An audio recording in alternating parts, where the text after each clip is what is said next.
Okay, we're talking today about Baraminology, which we read about yesterday as a brand new attempt to organize things in a way that honors the creation account. They're the taxonomic system that everybody uses assumes evolution. So this is an attempt by creation scientists to say we can organize things too in a way that does not imply evolution, or at least does not imply macro evolution. So Baraminology is the new organizational scheme that is being created amongst Christians in biology. We're going to take some notes on this section, and then we're going to try to make it work for us. So the purpose here, please write this down, is to develop a method of categorizing all living things according to the concept of biblical kinds, which is consistent with the creation narrative and is useful as a scientific tool. Baraminology, therefore, is the systematic organization of living things according to the creation, with the Hebrew word for which is bara, kinds, the Hebrew word for which is min. So a baramin or a baramin is the created kind. Now, the first attempts to categorize things with regard to created kinds looked at the actual creation account in Genesis and said, how many kinds are there? Well, in Genesis 1, there's only a couple of kinds listed. There's swarming things, there's crawling things, there's swimming things. There's beasts of the earth, and the phrases that are in Genesis are not actually all that helpful, because most of the things that are alive don't fit neatly into one of those buckets. There's no listing in Genesis 1 of any bacteria. There's no listing in Genesis 1 of any funguses. There's no listing in Genesis 1 of any kind of algae or protists. And so you have kingdoms of life not represented in the Genesis account.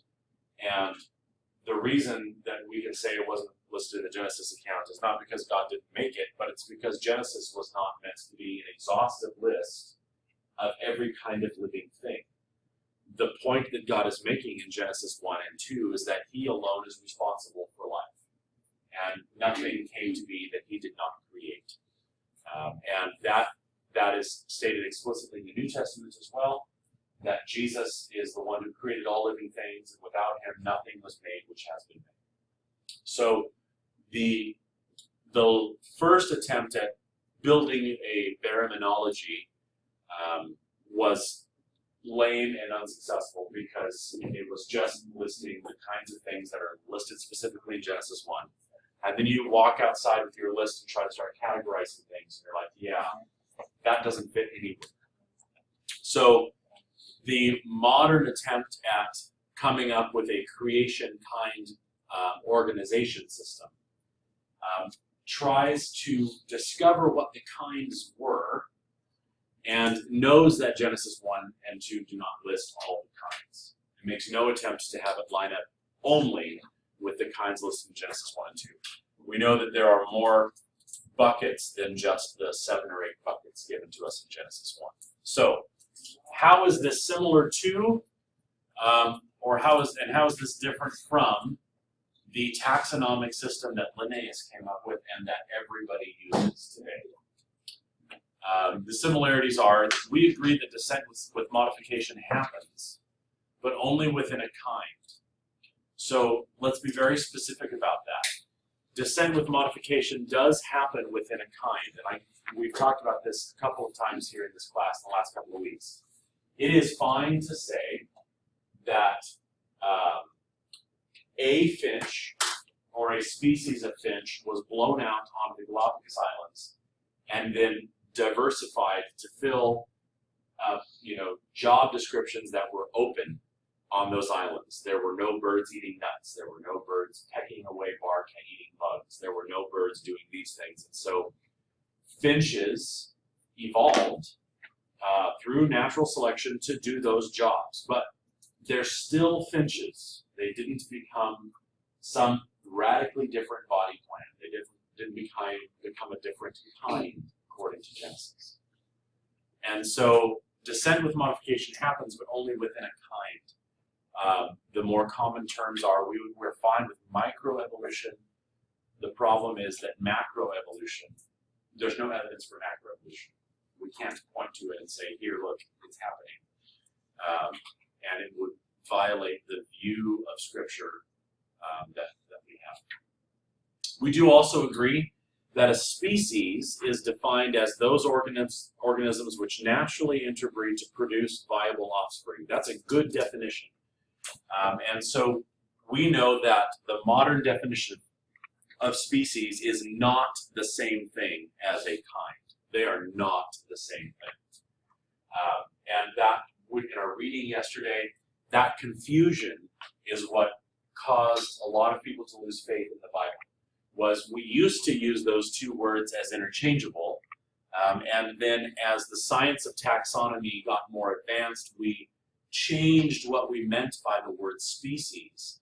And now we do say that species change. Well, if species means a group of organisms which naturally interbreed to produce viable offspring, then those critters can change without the kind changing. But when people thought that these words were interchangeable, that they meant the same thing, and then we demonstrate that species change, well, then they thought we had demonstrated that kinds change. Kinds do not change. God made things to reproduce within their kind, within their scope of the type of thing that they are. And if there is change, it is within the kind, not between kinds. Okay? And we also agree with taxonomy that nested categories make for good classification. The hierarchical system of taxonomy, kingdom, fauna, class, order, family, genus, species, that general scheme of having this bucket fits inside this bucket, fits inside this bucket, those are good. That's a good strategy. And so Baraminology agrees with these things. But now there's obviously differences, right? We don't agree with descent from a common ancestor. The differences are we don't believe in what has been called molecule to man evolution, right? We don't agree that there was a biological soup on some primordial puddle of a long ancient ago earth, and a lightning bolt hit it and gave it enough energy, enough reaction potential that all of a sudden things started living in the biological puddle. And that life has changed over the course of billions of years to be us sitting in the room taking notes. We completely reject that idea.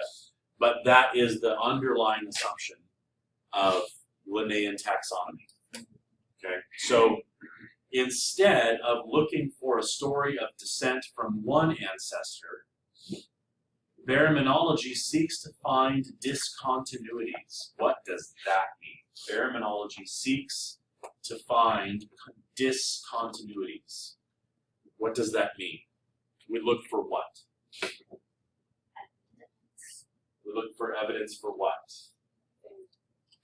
What does the word discontinuity mean?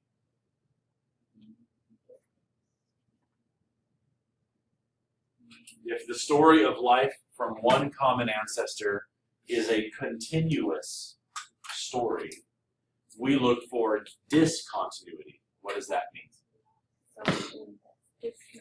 What does the word discontinuous mean? It stops. It does not continue. There's a hole. There's a break, right? So if saying a continuous alphabet is a smooth progression from A to Z, discontinuities would be if the letter D had been erased and L through R had been erased. That's a discontinuity. It's a place in the story where there's a break, where you can't find something there, a hole, a gap. Okay? So Baraminology looks for those discontinuities. we might say we're fine with the concept of one species of honey creeper finding themselves on some Hawaiian island and then diversifying into all the kinds of honey creepers that we currently have. We're fine with that. But we're not fine with honey creepers turning into, or having come not from another kind of honey creeper, but having come from a lizard. We're not okay with that. So we look for the gap in the story. We look for where does the evidence say that these things evolved and these things might have evolved. But this group did not ever share a common ancestor with this other group. If you follow their storyline back, there's no point where there's one thing that gave rise to both of these groups, right? So we look for holes, we look for gaps, we look for places where there aren't smooth transitions from one kind to another. And that helps us to define a kind, because we believe God created things to reproduce within their kind, within the type of creature that they are. And so we believe that we should find a group of creatures that have all descended from something that God made in the Garden of Eden. A kind, an original parent species of these species, and it came from this ancestor. And then, but there should only be a little bit of diversification from that ancestor. And then we would expect that there's another kind, another group of creatures that have come from another created ancestor, and these two don't relate to each other because God created them all uniquely. There should be thousands, there should be hundreds of thousands of kinds. And each of these kinds gave rise to a type of organism, a family of organisms, a group of organisms. Okay? And so we look to help define a kind based on holes in the story of what evolved from what. Okay? And we also assume that time cannot be read from the fossil record, as most of that was created during the flood. This is a huge difference with the rest of the scientific world that assumes naturalism. Atheistic naturalistic scientists assume that time can be read from the geologic record, from the fossil record. That the deeper you dig, the further in the past you're going. And that if you dig down far enough, you're looking at things billions of years ago. We would say that no, most of the fossil record was created during the flood. And the reason things settled out into layers is because if you have a huge tumultuous body of water and lots of dead things in it, the dead things are going to settle out at different times and get layered with different layers of mud. And when it's all done, you're going to have something like the fossil record. But it doesn't tell the story of billions of years. It tells the story of about a year of death and things sinking at different times. And so we look at the fossil record as a good snapshot of the kinds of things that have been alive, but we can't read time from the geologic record. Okay, so those are some differences between baraminology and Linnaean taxonomy. A couple of interesting pictures here. So the idea of how things have evolved. There was a time when creationists believed in what has now been called the creationist lawn, where there's no branching, like blades of grass come up from the ground as straight lines. A blade of grass does not come up and then fork, right? So there was a time when people believed every single species was created by God. Some of them died out at different times, and today you have exactly the same sort of critter that God created in Genesis 1, just not as many of them. That's the creationist lawn. It looks like blades of grass coming up out of the ground, no branching, right? And then Darwinism replaced that concept with the one tree that has one common ancestor of life. And as time has gone on, that one common ancestor of life has branched out and become everything that we have today.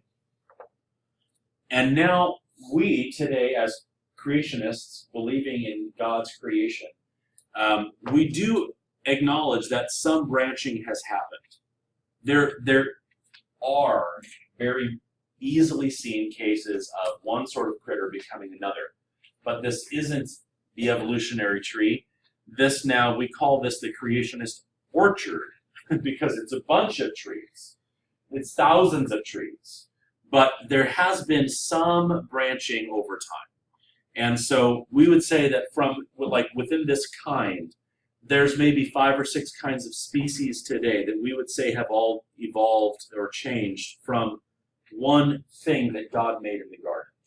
And there are thousands of things that God made in the garden. And there has been a little bit of branching.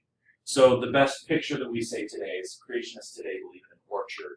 Lots of trees that have a little bit of branching, but certainly not the one phylogenetic tree that Darwin argued for. Okay? Alrighty.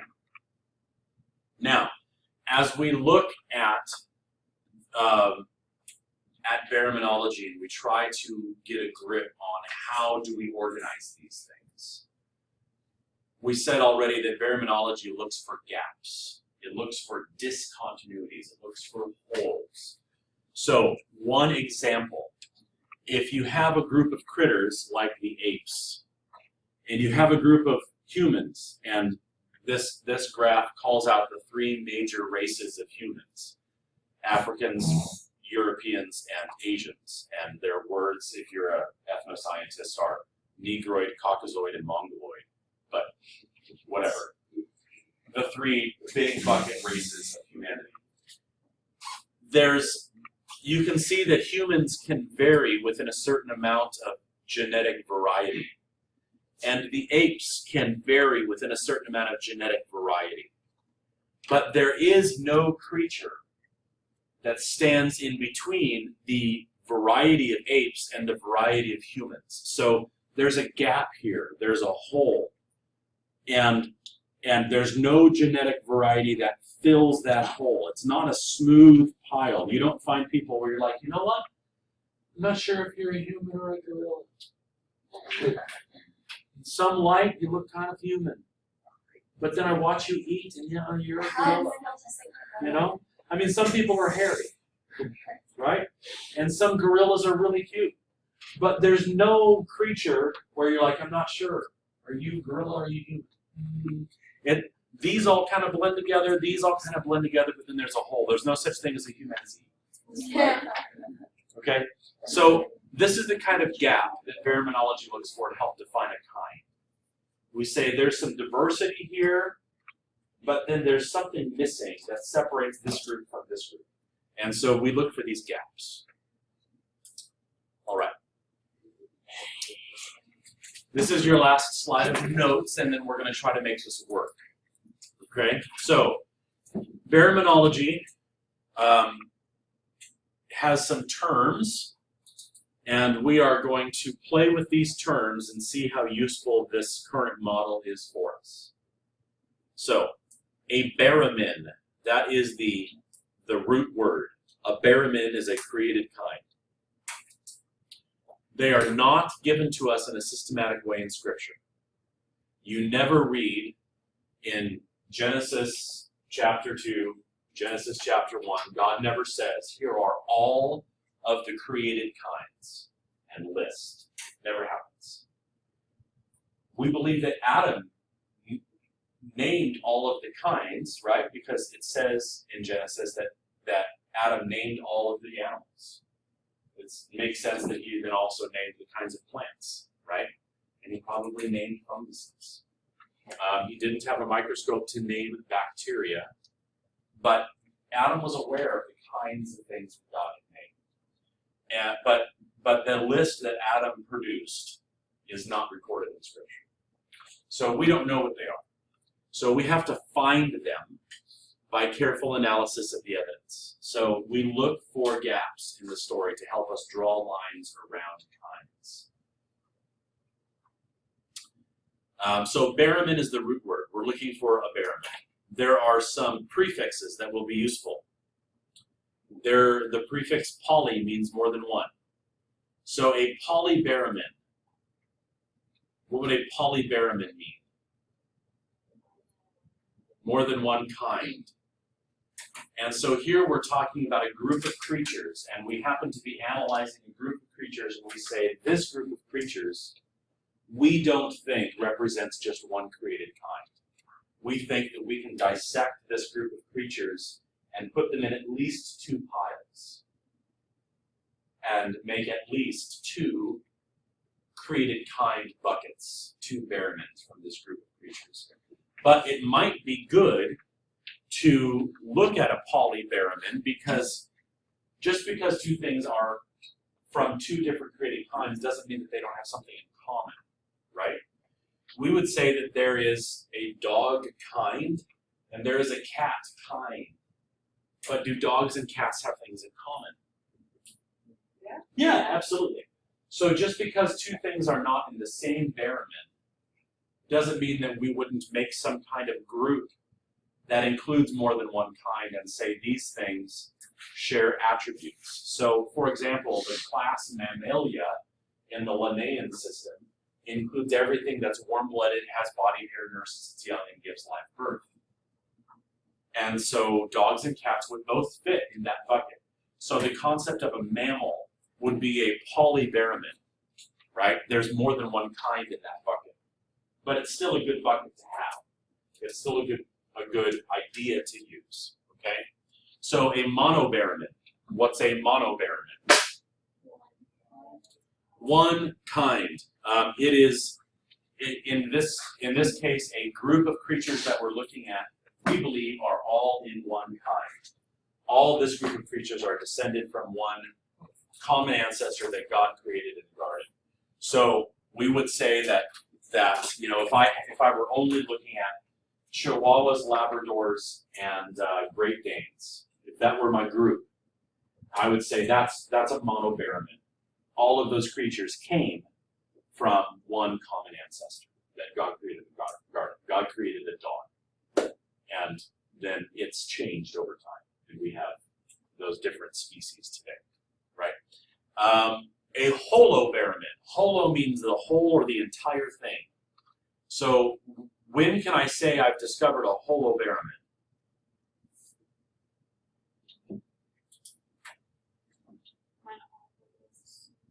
When I've done what? When I think I have in my group every species descended from the one common ancestor that God made in the garden. If I've done a lot of work on the dog kind, and I have found everything that is alive today or in the past that I believe descended from the dog that God made on Genesis 1. When I believe I've got that, then I can say this is the holobaramin dog. Yay. Okay, and the goal is to find holobaramins. The goal is to say, here's the group.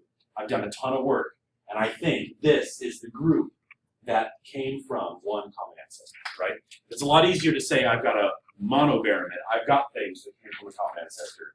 It's a lot easier to say that than to say I've got a holobaramin. I've got everything that came from a common ancestor. That's hard to say. Apo means different from or other than. So an apobaramin. If I've got a group of creatures and I say this is an apobaramin, what does that mean?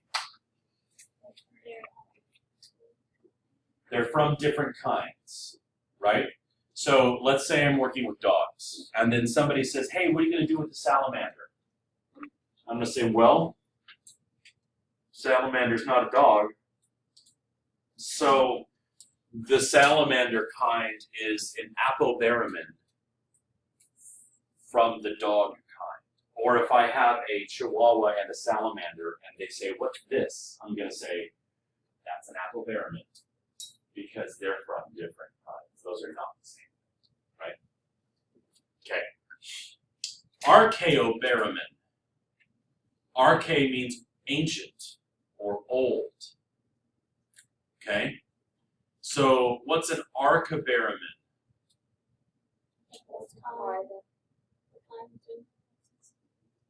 A kind that has been there for a long time, right? Or a group of creatures that I can say are very much like the ancestor that God made in the garden. So for example, let's talk about dogs. We know most about dogs. If I have a Chihuahua, a Great Dane, a timber wolf, and an African hunting dog, and a fox, and somebody says, where do you think the Ark of Baraminology is? I would say, well, from my studies, I think that the wolf represents the Ark of Baraminology. I think that it is most like the thing that God made in the garden, right? The Chihuahua is not the ancestor of all dogs, right? And so I think that the wolf is most likely the kind of thing that God made in the garden. So that would be my Ark of Baraminology. Domesticated. People have been breeding them.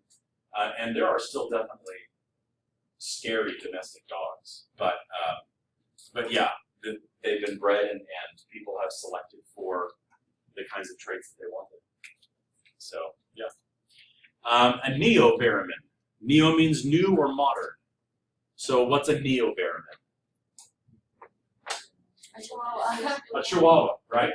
Something that is not like, that is least like what God made in the garden. Something that has changed. Okay, cool. And then a paleo-Baramin. Paleo means extinct. Things that are no longer around today. Dinosaurs. Okay. And within the dog kind, there are species of wolf that no longer exist today. There are species of fox that no longer exist today. The saber-toothed wolf, we're all glad, doesn't exist anymore today. People that had to live in the same neighborhood as that locked their door at night, right? So things that no longer exist, we would call a paleo-Baramin. Okay, so let's play with this.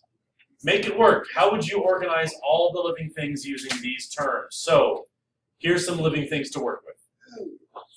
There's a dodo bird. So underneath the picture of me, for those of you watching at home, is a collared lizard. And now I'm going to bury the collared lizard again. I forgot to make a home for my video. Okay, so we are going to look at these creatures and do our best to build Baramins. Well, we're going to fiddle with it for a while, and it may not look right at the first glance. When it's all done, we'll write it down. So, we have people, we have iguanodons, we have collared lizards, we have, I don't know what species of duck that is, white ducks, mallard ducks, honus, hueos, okay, nenes. That's a nene. And then jellyfish, dodo birds, frilled lizards. No, these are extinct. Frilled lizards and ostriches. So, what two people are talking? What? Yeah, how do you pick it up? Isn't that just a drawing? That is a statue. Oh. But they went extinct in the modern era. Like there are lots of drawings of them. Yeah. Why? They went extinct in the modern era. They were hunted to extinction. They're very meaty and they're very slow. So they're like a chicken, but they only reproduced like 2 eggs a year. So when you hunt them like chickens, but they don't reproduce like chickens, they go away. So I've got all kinds of things here. How many, just looking at this pile of creatures, how many holobaramins, how many kinds do you think we're looking at? One? You think that Allosauruses and... Two. No, three.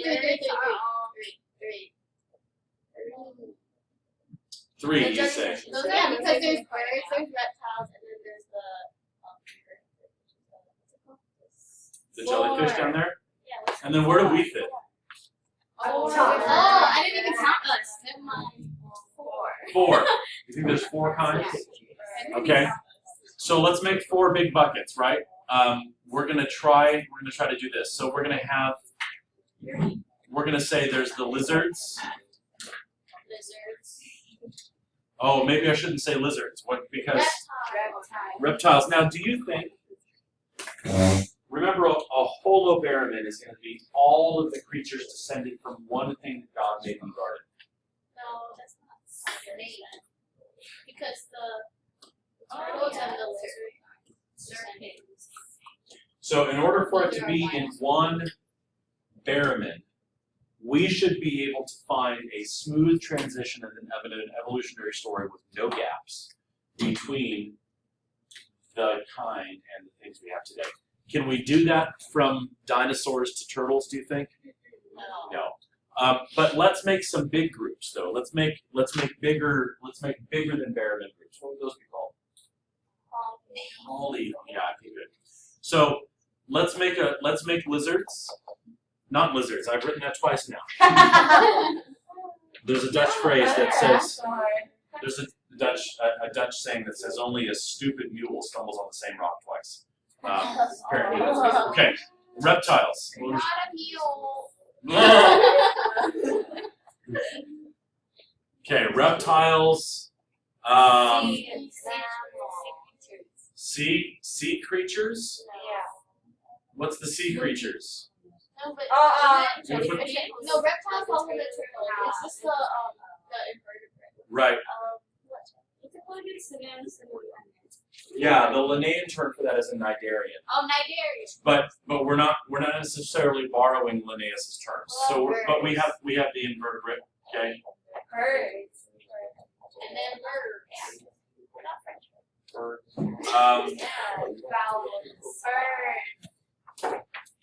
Birds. Okay. And human. And humans. Okay. That is kind of disproportionately spaced, huh?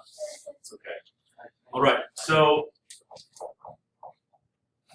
and then I'll put birds over here because they're going to get big. Okay. Sweet. Now, within the reptile group, there's and again, don't forget our friend the collared lizard. He's very pretty. Okay. So we have the collared lizard, we have the honu, we have the tyrannosaurus, and the iguanodon, and the frilled lizard. So these are all reptiles. Let's make some groups within the reptiles. What can we group within there? Let's put dinosaurs. Okay. And then under the dinosaurs, the iguanodon.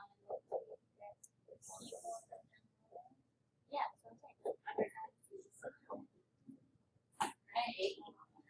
Iguanodons and the T-Rex, okay? Cool. And then what else do we have? We have the frilled lizard and the collared lizard. It's under lizards.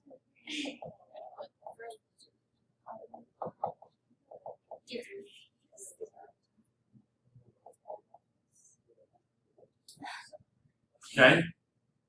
The frilled lizard is also sometimes called the Jesus Christ lizard. Just throwing that out there. Really? Because it can run across the water. That's cool. Yeah. The frilled lizard, the guy that the far one over there. Holes had colored lizards. Yeah. These guys. Yeah. I think it's so funny because in the movie they're supposed to be venomous. They're totally not. They're sold as pets at PetSmart. Yeah. And then we have the honu, right? It's not hungry.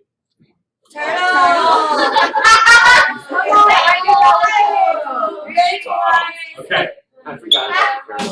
So now let's give some names to these groups. If I were to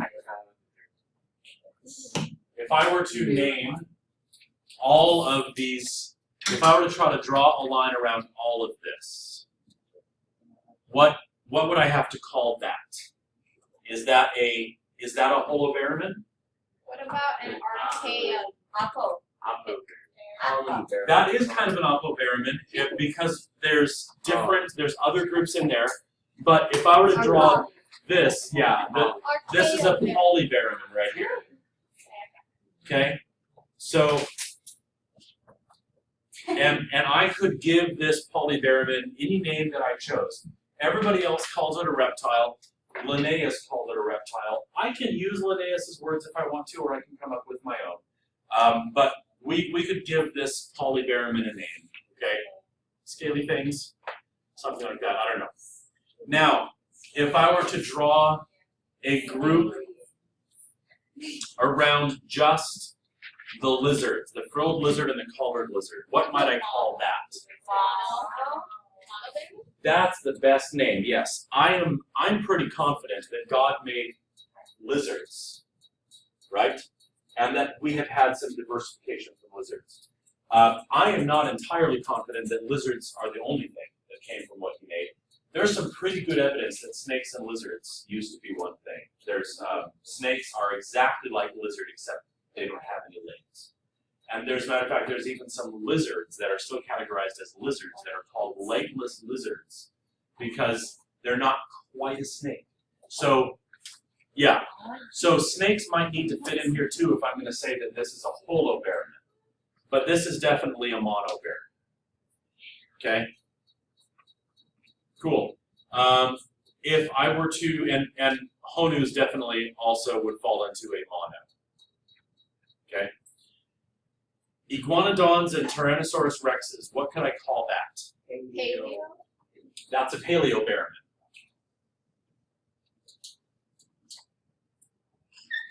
Okay? And then if I were to draw a circle around these things and not include the dinosaurs, what might I call this? A neobaramin, yes.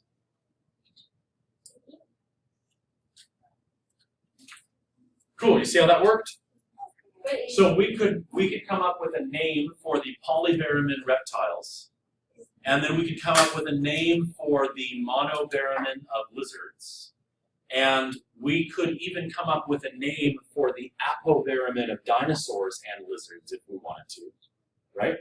We could come up with a name for the paleobaramin of dinosaurs. So you see how we get groups within groups within groups, which is the kind of strategy that works for categorization.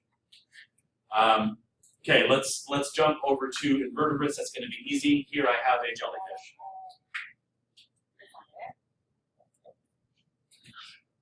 So my jellyfish is just there to be strange, right? He's a mono. He's a monobaramin. He's at least one thing that came from something that God made. And in this group of creatures, we don't have anything else to compare him with. If I were to draw a line around jellyfish and lizards. Apobaramin, good. This is different. Different things. Okay, cool. Birds. Here I have white ducks. White ducks. There's probably a better name for that. And then the mallard, duck, and I have the pueo and the nene The dodo bird. and the dodo bird. And the ostrich. Okay. If I were to draw, again, a line around all birds, what do I probably have? Bird. I probably have a polybaramin here. I'm sure that God made more than one kind of bird. Okay? But if I were to draw a line around my white duck and my mallard, this is a monobaramin because I don't think that this represents all of the diversity that we have today from the created duck kind, right? Coonies could go in there. Coots, not coonies. Coonies is a rabbit. Coots could go in there. You could probably make an argument that that cormorants could be in there, puffins could be in there. There's all kinds of other creatures that could be in there. So this is not a holobaramin, this is a monobaramin. The pueo, does the pueo fit with the ostrich, the nene, or the dodo? Probably not. The pueo is probably his own mono. And the nene is probably its own mono, and the ostrich is its own mono, and so is the dodo. The dodo I could also name as a paleobaramin because it's extinct.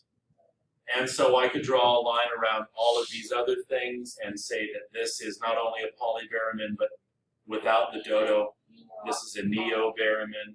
Okay, good. Cool. I could say white ducks and jellyfish and the iguanodon represent an apobaramin. Good stuff. Fabulous. Okay, and then humans, we're all here by ourselves. We are a mono, and I'm also going to say that we are a holo. Or palo. We are a holobaramin. Because we don't see any evidence that God created other man species, right? So humans, we are a holobaramin. And we can establish that on the basis of Scripture. Do you see how this works? Okay. And all of these groups we could name. We could come up with some cool name for all of these circles that I drew. And then pretty soon it would look like a Linnaean classification system with groups within groups within groups within groups. But the problem is we don't have all those names yet. So if any of you are really excited about biology and like being creative, there is so much work to be done in the field of baraminology to name all these groups and to come up with names that represent a scriptural assumption as opposed to names that represent an evolutionary assumption. So that is the way that this happens. Here's an example baraminogram, similar to what we did. Okay, humans represent a polybaramin. Sorry, a holobaramin. A holobaramin because we are the only thing that God made. Adam and Eve are an archibaramin. They're the original kind, right? Adam and Eve. Caucasoids, Mongoloids, and Negroids, the three races of man, are all a holobaramin. If you were to try to take Negroids and wolves and make a group out of them, that would definitely be an opobaramin or a polybaramin. It's different groups, right? Not the same. Dogs, all dogs are a holobaramin. The individual dog lassie and other collies would be a monobaramin. It's a part of the group. And then all the other species make up the holobaramin. And again, if you take one and something from another group, then you have a poly or an apo. You've got different things. Okay? Understand how these terms work? Any questions? Cool. Maybe I just helped you find your career. There's a lot of work to be done here. If my mouse will get to the right place, we can be done.